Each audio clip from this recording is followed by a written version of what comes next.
네, 안녕하십니까. 오늘 2월 13일 주식 클래스 마감 시간입니다. 오늘은 조금 지금 당장보다는 조금 큰 이야기를 조금 해볼까 합니다. 약간 소리 하울링이 좀 있죠? 조금 소리 낮춰서 이렇게 하시면 좋을 것 같습니다. 유가 상승을 보며 이렇게 에너지라고 적어봤는데 갑자기 유가 이야기를 왜 하느냐 이렇게 보게 되면 유가가 사실 조금 많이 오르면 우리 입장에서는 그렇게 좋을 게 없어요. 이 국제 유가 흐름입니다. 지금 WTI가 보면 배럴당 한 70, 거의 80달러까지 왔습니다. 80달러까지 왔는데 제가 이렇게 좀 그 선을 그어놨어요. 85달러 선, 75달러 선, 70달러 이렇게 놨는데 갑자기 이제 제가 바라보는 관점에서는 그 요 밴드 안이라면 상관이 없습니다. 이 밴드 안, 그러니까 70달러에서 85달러. 만약에 85달러를 넘어가게 되면 이제 부담으로 작용할 수가 있어요. 부담. 뭐 인플레이션도 될 수 있고 뭐 여러 가지가 될 수 있죠. 그리고 70달러 밑으로 내려가면 경기 침체라는 걸 그대로 반영을 하게 됩니다. 뭐 예를 들어서 뭐 중동 이슈도 있을 수가 있고 여러 가지 복합적인데 어쨌든 국제 유가는 지난해부터 보게 되면 제가 글쎄요 이건 저는 이제 왜 이렇게 해석을 했냐면 코로나 이후에 사실 이제 러시아 우크라이나 전쟁이 발생하기 전에 그 22년도 흐름에서 대략 75달러 정도 밴드를 제 기준으로 대략 어느 정도 최근 2, 3년 동안의 평균값이라고 설정을 했기 때문입니다. 그래서 그게 이제 공급 이슈 때문에 한때 100달러 이상도 갔습니다만은 뭐 어떻게 보게 되면 75달러 선이라면 지금 수준에서 가장 적당한 선이지 않나. 물론 여기에는 환율이란 요건을 빼긴 뺐어요. 환율이란 요건을 빼긴 뺐는데 이제 미국과 우리를 바라보는 관점은 좀 다르죠.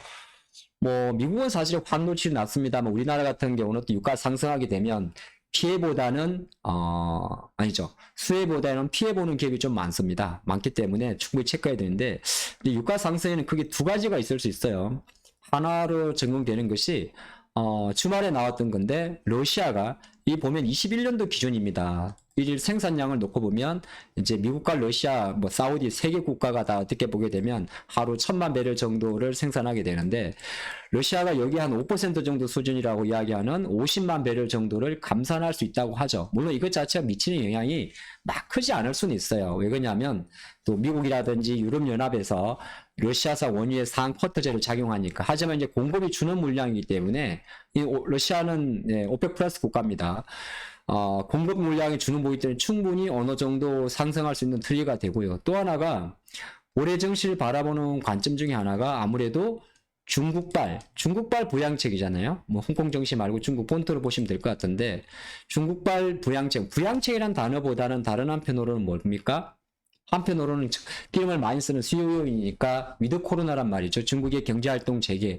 그런 짓이기 때문에 글로벌 또 원유 수요는 장악할 수가 있습니다. IEA는 국제에너지기구는 전 세계 올해 23년도 원유 수요량을 한 1억 배럴 이상 좀 전망을 하더라고요. 그 말은 뭐냐면 전체적으로 어느 정도 이제 경제 회복에 대한 5월 달에 미국이 구체적으로 아마 지금 시장에서 코로나 종식 선언을 준비를 하고 있단 말이죠. 그러면 그런 것이 가미화되면 될수록 국제 유가는 아무래도 경제 재개에 대한 기대감 때문에 상승할 수밖에 없습니다. 근데 이렇게 올라가게 되면 시장 관점에서는 어떻게 보게 되면 우리가 유가 관련주니까 대체에너지 뭐 하나솔루션이라든지 이런 기업들을 볼 수는 있는데 태양광은 잘 모르겠어요. 아직까지는 잘 모르겠어요. 하나솔루션도 현대에너지솔루션도 과연 이게 지금 상황에서 유가 상승만으로 바로 주가가 급등할까? 아마 최근의 장 흐름 자체가 대형주보다 조금 작은 주식이니까 뭐 이런 것도 볼 수 있고 또 한편으로 또 CS 윈드라든지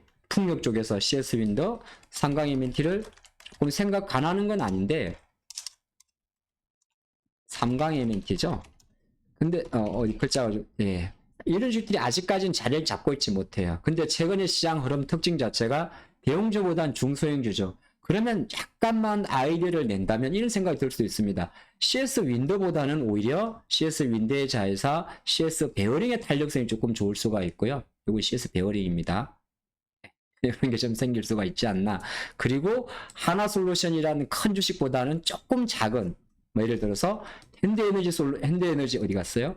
현대에너지 솔루션이란 기업 자체가 조금 더 부각받을 수도 있고, 이런 건 좀 같이 움직이면서 보셔야 될 것 같아요. 이거는 이제 태양광과 풍력 쪽이고, 그런데 또 하나가 뭐냐면 약간 에너지 가격은 항상 그렇지는 않습니다만은 약간 같이 움직이는 성향이 있어요. 같이 유가가 오르면 예를 들어서 이런 거죠. 천연가스 가격도 일정 부분 최근에 워낙 바닥이 있기 때문에 일정 부분 왜 원자재는 우리가 이제 뭐 공급 이슈라든지 수요 이슈에도 움직입니다만은 상품 쪽이기 때문에 또 투기적 세력들의 매수세가 들어올 수 있습니다. 국제 천연가스 가격도 지금 많이 내려 있으면은 어느 정도 반등할 수가 있다면 오늘 증시에서 바라본 대로 지금 시장에서 움직이는 뭐 성강밴드라든지 이런 피팅 업체들의 반등세가 그냥은 아닐 수가 있어요. 오히려 조금 더 초점을 둔다면 이제 천연가스 인프라 관련주라든지 성강밴드라든지 아니면은 진성TC라든지 진성TC는 아니죠. 이건 인프라 쪽이고 예, 태광이라든지 이런 기업들 또는 뭐 DK락이라든지 이런 어떤 피팅 밸브 관련 업체에 대한 매기세가 조금 들어올 수가 있습니다. 이거 한번 좀 걔를 좀 생각해보면 좋을 것 같고, 그러니까 가스관 관련주까지도 연동될 수가 있는 거죠. 어떻게 보게 되면 유가 상승이란 흐름 자체가 하나의 그냥 정유주 강세, 뭐 화학주 양세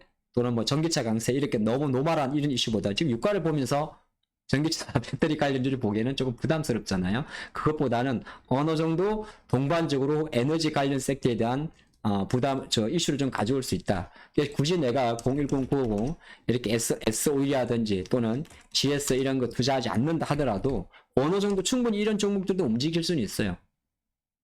아니면 대형주당에서는 028050 우리가 EPC 업체라고 하는 자원개발 삼성 엔지니어 이런 종목이 움직일 수도 있습니다. 또 다른 한편으로는 지금 많이 빠져 있습니다만 실적 발표하고 LX 인터내셔널, LG 상사죠. 천연가스 개발회사 이런 관련주도 움직일 수가 있어요. 근데 오늘 이제 마감 시장에서 조금 함께하고 싶은 인사이트는 바로 결정적으로 유가의 상승은 단순하게 유가의 상승만을 이끌지 않고 상품 시장 전체에 대해서도 일정 부분 트리거가 될 수도 있다는 겁니다. 한번 좀 지켜봐야 될 이슈 같아요.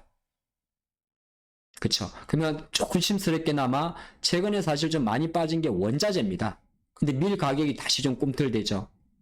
밀 가격이 꿈틀대면 이건 미래 국제 시세인데 그러면 또 시장 관점에서는 우리가 어떤 섹터를 봐야 될까요?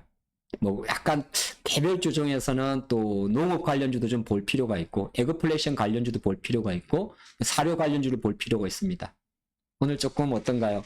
오늘 제가 일부러 약간 라이트하게 말씀드리는데 한번 다시 정리해드리면 유가의 상승 자체가 러시아산 감산 이슈라든지 또는 수요 회복에 대한 내용이라 하더라도 우리가 올해 장의 전체적인 현재 장 분위기가 대형주단보다는 중소형주에 강하다면 단순한 풍력 태양광의 어떤 흐름보다는 그 중에서 조금 작게 들어가서 풍력 태양광 기자재 업체 또는 어차피 유가가 오른다면 상품 시장에 들어와 있는 투기적 세력이 다른 원자재단 예를 들어서 천연가스라든지 또는 한 번 더 앞서가 넘어서 곡물 시세까지도 베팅할 수가 있기 때문에 그런 관점에서 이제 개별주 보시는 분들은 한번 체크해 보시면 어떨까. 자, 이렇게 오늘 짧고 굵게 마감하도록 하겠습니다. 내일도 성투!